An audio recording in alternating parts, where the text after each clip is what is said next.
उसने ऐलान करके अपना कुछ करने का फैसला किया, लेकिन महाराष्ट्र के नेताओं ने बगैर ऐलान किए ही काम शुरू कर दिया। जिनको हम एमपी की एमएलए की सहूलतें देते थे, वो हमारी सहूलतों के आधार पर इधर उधर घूमते थे, समाज का काम कम करते थे और वो कांग्रेस में जाने का काम ज्यादा करते थे। जो हमने उनके साथ उनको पीए दिए हुए थे, उनकी सेवा करते थे, वो मुझे आकर रिपोर्ट देते थे कि भाई ये दादा साहब रूपते तो समाज का काम झोपड़ों में आप बेचते, देहातों में बेचते, उधर तो नहीं जाता है, टिकट तो उधर का देते हैं आप लोग।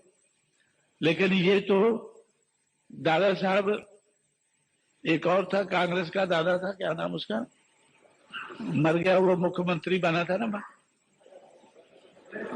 है नहीं, एक दादा था, पता नहीं क्या है, वसंत दादा। ये तो वसंत दादा पाटिल के ज्यादा चक्कर लगाते हैं और हमारे समाज के कम लगाते हैं, क्योंकि वसंत दादा पाटिल उस वक्त कांग्रेस का महाराष्ट्र का प्रेसिडेंट था। जब हम लोगों ने ये काम शुरू किया था तो वसंत दादा पाटिल महाराष्ट्र का वो चीफ मिनिस्टर, तो ये नायक था मेरा ख्याल, चौहान जाने के बाद, वाईबी चौहान के बाद नायक उस वक्त चीफ मिनिस्टर था, और ये वसंत दादा पाटिल ये महाराष्ट्र का कांग्रेस का अध्यक्ष था। तो उनके पास ये ज्यादा चक्कर मारते हैं, ज्यादा जाते हैं। तो इस तरह से हम लोगों ने जब सोचा कि आहिस्ता आहिस्ता करके वो कांग्रेस में चले गए, महाराष्ट्र के लोग ज्यादातर कांग्रेस में चले गए। लेकिन उस वक्त से मैंने ये, उसके बाद में भी मैंने जब तक महाराष्ट्र में रहा, या महाराष्ट्र छोड़ने के बाद में भी मेरी ये कोशिश रही कि हमें रिपब्लिकन पार्टी को सपोर्ट करना। जब हम दिल्ली में गए तो दिल्ली में भी हम लोगों ने, मेरे जाने के बाद 1976 में मैं उधर गया, 1977 में कारपोरेशन का चुनाव हुआ। 1977 में पहले जो चुनाव हुआ तो उसमें जनता पार्टी के साथ समझौता कराने के लिए मैंने रिपब्लिकन पार्टी वाले लोगों की काफी उधर मदद की। और उसके बाद हम लोगों ने दिल्ली की कारपोरेशन का चुनाव रिपब्लिकन पार्टी का पूरा एम्प्लॉइज को ऑर्गेनाइज करके, उनसे उनकी शक्ति बनाकर, उनसे पैसा इकट्ठा करके, तो 1977 में जो कारपोरेशन का चुनाव है वो भी, तो उस वक्त तक बामसेफ तो बनी नहीं थी, लेकिन एजुकेटेड एम्प्लॉइज की शक्ति जितनी मैंने बनाई थी उस आधार पर, तो वो चुनाव भी हमने उधर लड़वाया था। लेकिन उसके बाद जैसे बामसेफ बनी 1978 में, तो रिपब्लिकन पार्टी के लोगों ने बामसेफ का विरोध करना शुरू कर दिया। रिपब्लिकन पार्टी के लोगों ने बामसेफ का विरोध करना शुरू कर दिया। क्यों शुरू कर दिया? क्योंकि जिस तरह से मैं तो, जैसे हमारे एक मिस्टर, मेरे साथी जो पूना में मैं जिनको छोड़ के आया था पीछे, वो फंड रेज करते थे, तो मैं रिपब्लिकन पार्टी के लोगों को मदद करता था। तो जब हम लोगों ने खोबरागढ़े की मदद की, उनसे पैसा लेकर बैरिस्टर खोबरागढ़े को मदद की, तो बामसेफ के लोगों ने मेरा विरोध किया कि भाई ये तो दारू पीने वाला आदमी है, ये तो शराब पीने वाला आदमी है, तो जब तक ये शराब नहीं छोड़ता है तो तब तक हमें इसको पैसे की मदद नहीं करनी चाहिए। अब उसने बेचारे ने शराब छोड़ी नहीं, तो इन्होंने मुझे ही पैसा देना बंद कर दिया। पूना के लोगों ने, उसमें एक कर्मचारी था मिस्टर भगत, अब पता नहीं वो है या रिटायर हो गया होगा। तो उसने सारे कर्मचारियों को कन्विंस करके तो मेरे पास वो ये लेकर आए कि भाई हम इनको मदद नहीं करेंगे क्योंकि ये तो शराब पीता है और हमारे पैसे से हम पैसा इकट्ठा करें और ये उसकी खोबरा करे, उसकी शराब पी जाए, ये हमें मंजूर नहीं है। तो मैंने उनसे कहा कि भाई मैं तो नहीं पीता हूं, आप तो पैसा मुझे देते हैं तो मेरा भत्ता क्यों बंद करते हो? वो कहने लगे आपका भत्ता उधर चला जाता है इसलिए हम नहीं देंगे, आपको भी नहीं देंगे। तो इस तरह से तो आहिस्ता आहिस्ता करके कुछ कर्मचारियों की तरफ से उनको विरोध होने लगा। जिस तरह से आज कर्मचारी जो है तो आप थोड़े कंप्लेन करते हैं, दुखी हैं, तो कितनी आपकी कंप्लेन जायज है नाजायज है उसके ऊपर तो मैं गौर करूंगा, लेकिन उस वक्त भी हमें ये दिक्कत आई। और जब हमने शराब पीने वाले आरपीआई के लोगों का भत्ता बंद कर दिया कर्मचारियों ने, मेरी अपील के बावजूद भी मैंने उनसे कहा कि भाई इनको तो पुरानी आदत है, ये छोड़ेंगे नहीं, तो चलो इनके लिए शराब का भी बंदोबस्त कर देना चाहिए। वो बोलने लगे कि नहीं ये तो हम नहीं करेंगे, ये बात हम आपकी नहीं मानेंगे।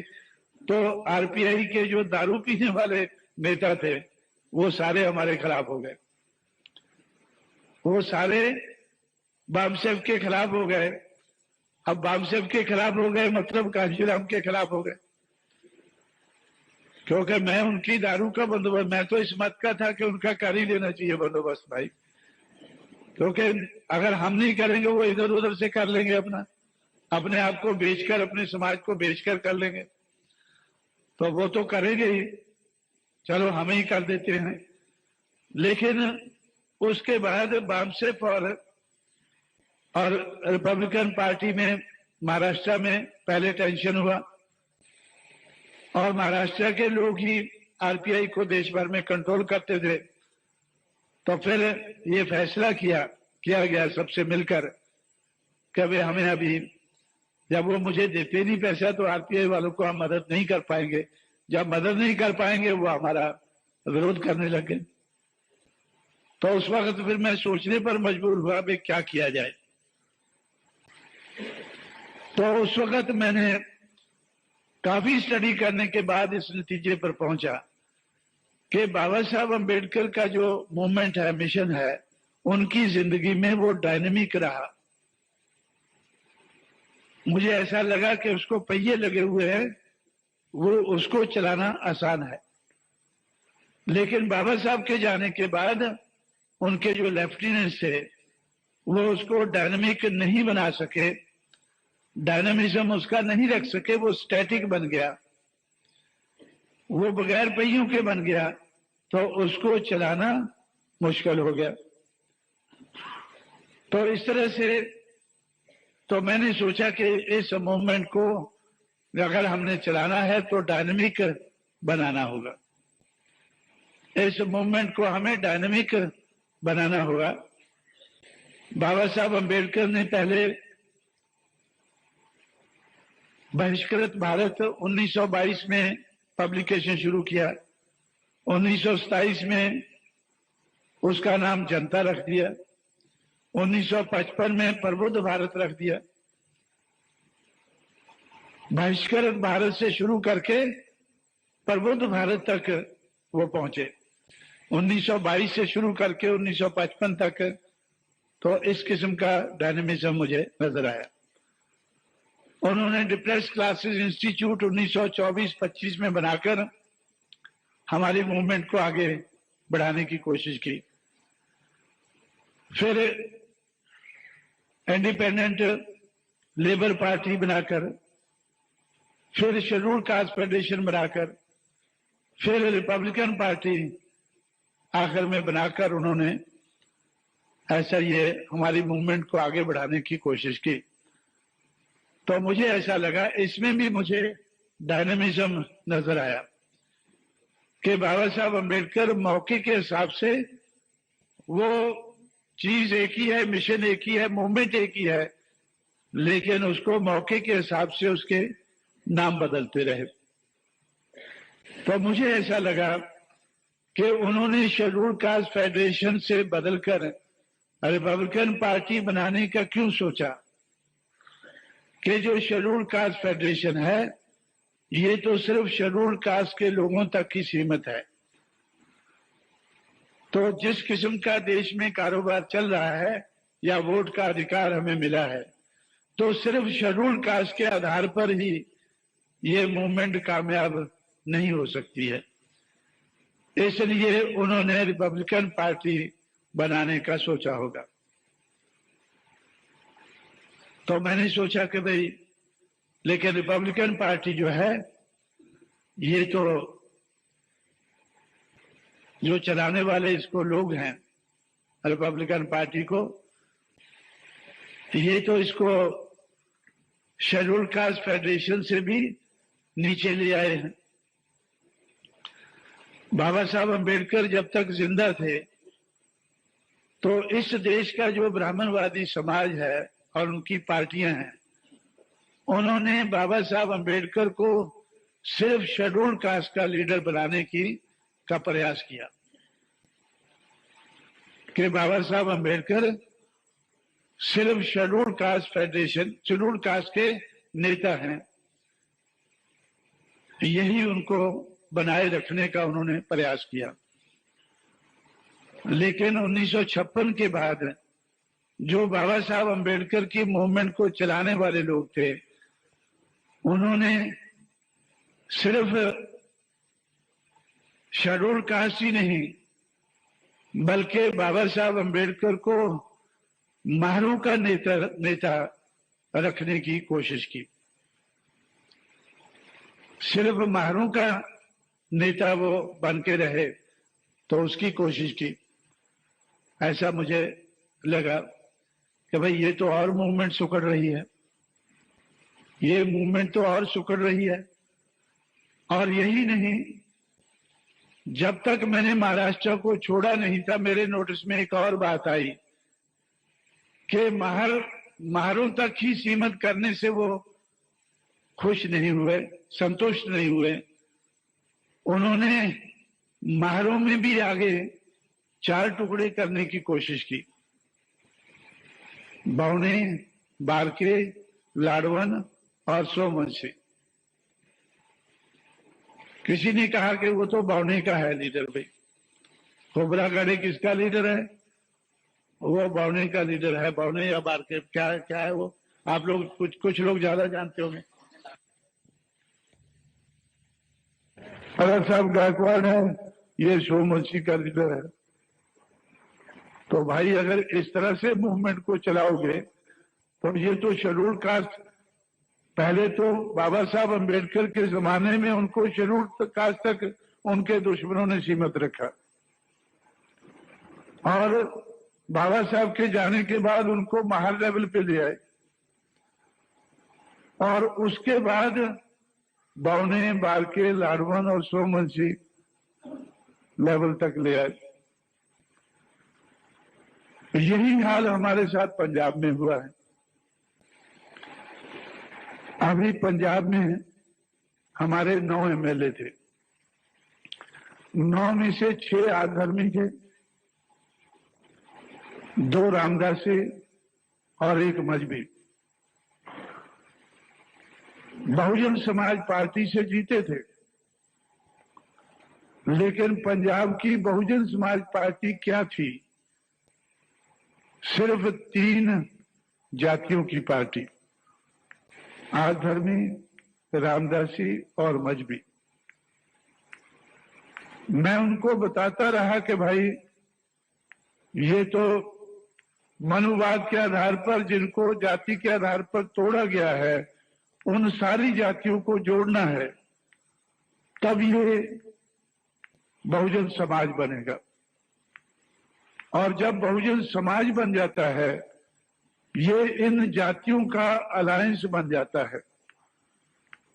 अगर हम इन जातियों का तोड़े हुए लोगों को जोड़कर उनका अलायंस बना देते हैं, वो आपस में सीटें बांट लेते हैं, एक दूसरे को मिलकर जिताने लगते हैं, तो फिर हमें किसी और से अलायंस करने की जरूरत नहीं पड़ती है। मेरा ख्याल मेरी बात को समझ रहे हैं आप लोग कि अगर ये 6000 जातियों का अलायंस बन जाए, 6000 में से मानो हम 1000 का ही बना दें, जिसके आधार पर हम जीतने लग जाएं, तो फिर हमें किसी दूसरी पार्टी से अलायंस करने की जरूरत नहीं पड़ती है, पड़ेगी। लेकिन जब तक हम ये नहीं कर पाते हैं तो फिर हमें किसी दूसरे के साथ अलायंस करने की जरूरत पड़ सकती है। जैसे पंजाब में हम लोगों ने पिछला चुनाव अकालियों के साथ मिलकर हमने लड़ा, 3 सीटें हम जीत गए, पार्लियामेंट की 8 वो जीत गए। अब इस वक्त भी बहुत से लोग सोचते थे कि फिर हमें उनके साथ अलायंस कर लेना चाहिए, कि उनके साथ अलायंस करके वो भी जीत जाएंगे, हम भी जीत जाएंगे। लेकिन उन्होंने फैसला किया कि वो बीजेपी के साथ करेंगे। तो फिर क्या करना चाहिए? फिर हमारे साथी सोचे कि कांग्रेस से कर लेना चाहिए।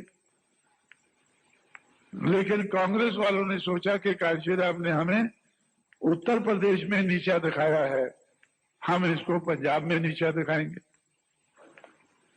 मैंने सोचा कि नीचा देखना ही है तो फिर हम आपको भी दिखा देंगे कि क्या कर सकते हैं। तो इस तरह से साथियों, तो मेरा अभी भी विश्वास है, अभी भी मैं पंजाब में जो छोटी सी स्टेट है, तो 2 साल के अंदर अंदर मुझे भरोसा है कि हम बहुजन समाज की अपनी सरकार बना सकेंगे। क्योंकि अकाली पार्टी की सरकार आज तक कभी 2 साल चली नहीं है, अभी भी चलने की संभावना नहीं है। अगर 2 साल के अंदर फिर हमें दोबारा मौका मिलता है तो तब हम बहुजन समाज की सरकार बना पाएंगे, किसी से समझौता किए बगैर, किसी से अलायंस किए बगैर। लेकिन शर्त यही है कि हमें इन लोगों का अलायंस बना देना चाहिए जिसका नाम मैंने बहुजन समाज रखा है। बहुजन समाज क्या है? मनुवाद के आधार पर गिराई गई जातियों का अलायंस है। अगर ये टूटे रहते हैं तो ये कमजोर रहते हैं, अगर जुड़ जाते हैं, अगर टूटे रहते हैं तो अल्पजन रहते हैं, अगर जुड़ जाते हैं तो बहुजन बन जाते हैं।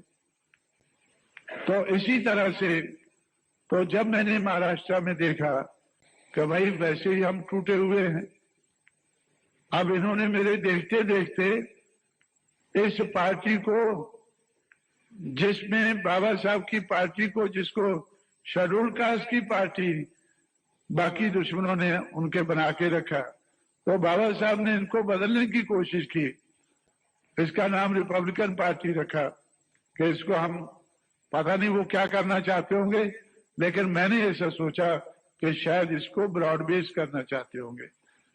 किस आधार पर करना चाहते होंगे वो तो वही जानते होंगे।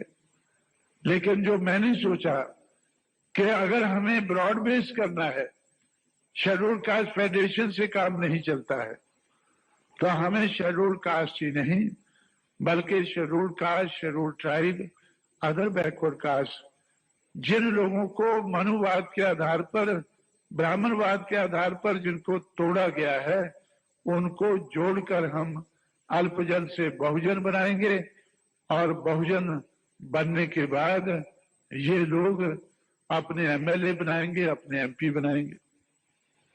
तो इसलिए हम लोगों ने अपनी पार्टी का नाम बहुजन समाज पार्टी रखा है। मुझे लगता है कि ये तो अभी तक आप लोगों को समझाया होगा अपने साथियों ने, लेकिन अगर नहीं समझाया है तो थोड़ा समय लेकर मैंने आपको ये समझाने की कोशिश की है कि बहुजन समाज पार्टी हमने नाम इसका रखा है। क्यों रखा है? क्योंकि हमें मूवमेंट को डायनेमिक बनाना है, कामयाब बनाना है। कामयाब बनाने के लिए तो जो इसमें बदलाव करना है वो हमें करना चाहिए। तो हम लोगों ने इसमें ये बदलाव किया है। तो जब हमने ये बदलाव करके आगे बढ़े हैं तो हमने आगे बढ़ के दिखाया है। पहले हमने बहुजन समाज पार्टी को 1% वोट हासिल करके इसको हमने रजिस्टर्ड कराया। आजकल तो बगैर 1% वोट के भी रजिस्टर हो जाती है, लेकिन जब हमने बहुजन समाज पार्टी बनाई थी तब रजिस्टर कराने के लिए भी 1% वोट चाहिए था। 1985 के चुनाव में, मार्च 1985 के चुनाव में हम लोगों ने 1% से ज्यादा वोट हासिल करके इसको रजिस्टर कराया। फिर 89 के चुनाव में उत्तर प्रदेश में हमने इसको रिकॉग्नाइज कराया। रिकॉग्नाइज कराने के बाद हमें उत्तर प्रदेश में हाथी का सिंबल मिल गया। जो हाथी बाबा साहब अम्बेडकर ने अपनाया था, उनके लेफ्टिनेंट से वो छूटकर जंगल में चला गया। तो जंगल से पकड़कर हम लोगों ने हाथी को अपने कब्जे में किया। 89 में 89 में हम लोगों ने हाथी को उत्तर प्रदेश और पंजाब में हमने पार्टी को रिकॉग्नाइज करा के हाथी को हमने अपनाया। उसके बाद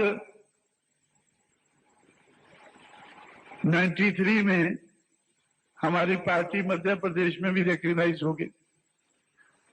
अब 96 में हमारी पार्टी जम्मू कश्मीर में रिकॉग्नाइज हो गई। तो जम्मू कश्मीर, पंजाब, उत्तर प्रदेश और मध्य प्रदेश में रिकॉग्नाइज होने के बाद आज हमारी पार्टी नेशनल लेवल की पार्टी है।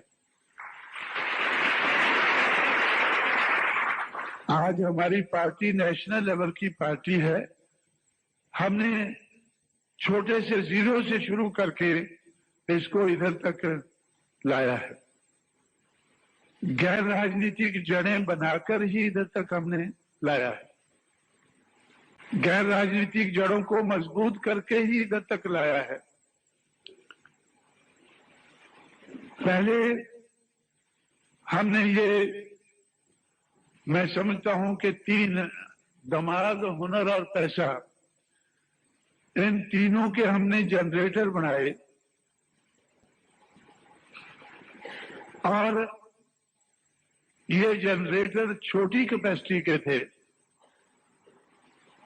ये जनरेटर छोटी कैपेसिटी के थे। जब 78 में बामसेफ बने तो उस वक्त बर्तो बामसेफ हुआ। तो उस वक्त, ये कब तक बुक है हमारा? हाँ? तो 78 में हमारा जनरेटर लगभग 3 लाख रुपया जनरेट कर पाया था। ये कोई टाइम तो लिमिट तो नहीं है, तो मैं आधे घंटे में और कंप्लीट करूंगा। तो मुझे मालूम है कि आप लोग खाने के इंतजार में हैं, कोई बात नहीं, तो आधा घंटा और बर्दाश्त करें। तो 78 में हमारा जनरेटर 3 लाख रुपया जनरेट कर पाया था। लेकिन 96 में पार्लियामेंट के चुनाव में लगभग 2 करोड़ रुपया जनरेट कर पाया था। और 96 के चुनाव में जो अक्टूबर 96 में असेंबली का चुनाव हुआ, उसमें लगभग 2 करोड़ रुपया जनरेट कर पाया था। अभी पंजाब में चुनाव हुआ है, अभी उधर हमें फंड की जरूरत पड़ी तो 1 करोड़ 10 लाख रुपया अभी जनवरी फरवरी में हमारे जनरेटर ने जनरेट किया है। और आप लोगों के ऊपर 1 पैसे का बोझ नहीं आया।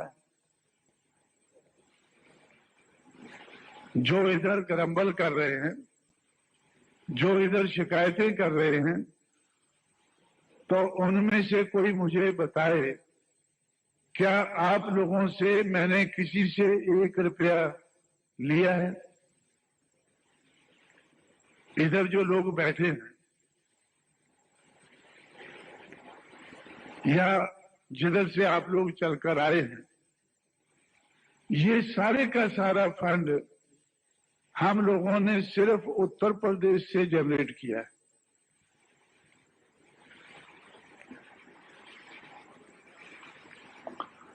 अब जनरेटिंग कैपेसिटी हमने बढ़ाई है, जनरेटिंग कैपेसिटी हमने बढ़ाई है। दूसरों के मुकाबले में, दूसरी पार्टियों के मुकाबले में ये कुछ भी नहीं है। हम लोगों ने उत्तर प्रदेश से 1 करोड़ 10 लाख रुपया जनरेट करके पंजाब में लगाया, लेकिन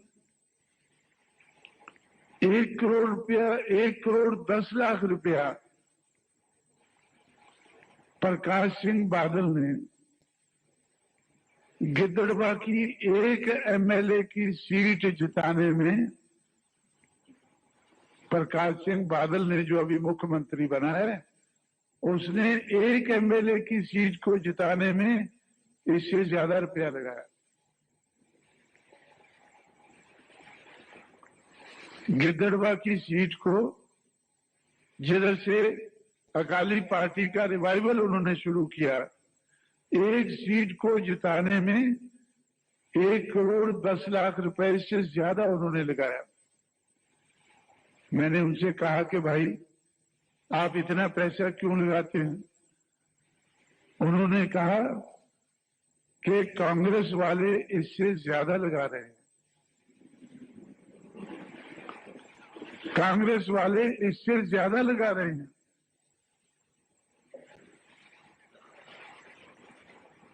तो आप अंदाजा लगाएं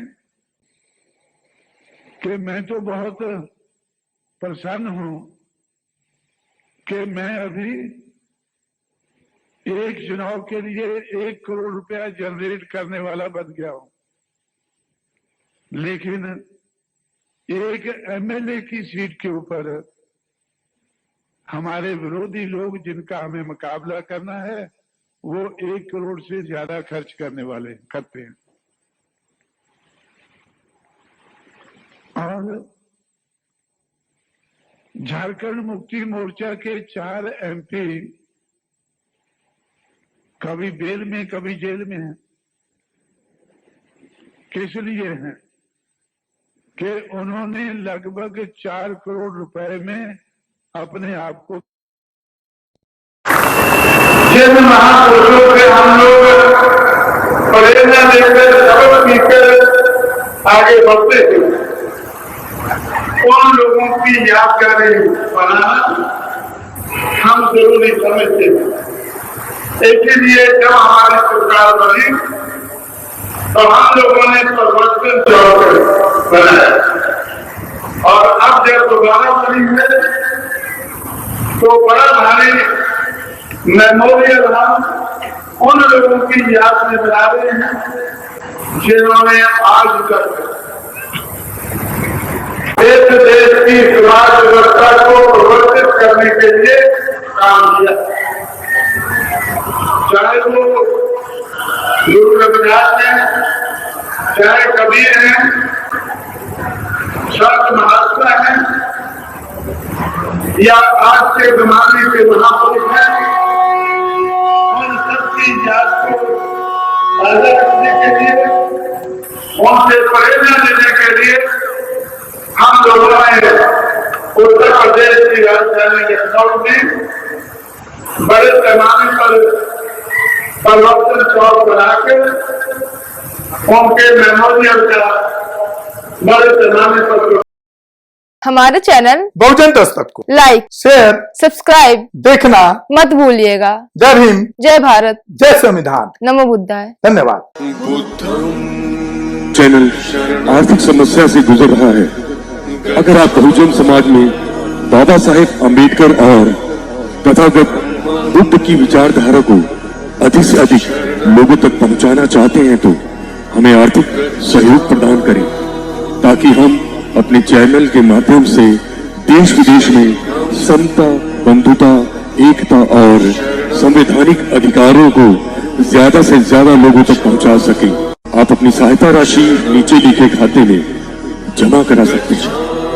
खाता धारक गौतम रत्न, खाता संख्या 3169576865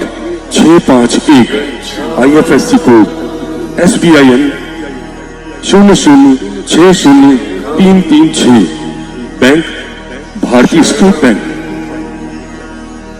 आप हमारे बैंक खाते का विवरण स्क्रीन पर भी देख सकते हैं। टोको मत, हमें आगे बढ़ते जाना है।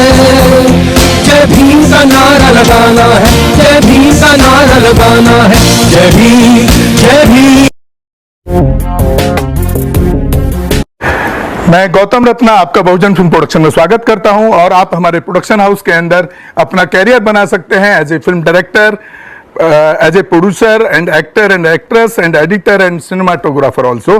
अगर आपको फिल्म से रिलेटेड कुछ भी प्रोजेक्ट आपको बनवाना है तो हमारे पास में पूरा सेटअप है, जिसमें फिल्म कैमरा है, शूटिंग लाइट्स है और एडिटिंग है।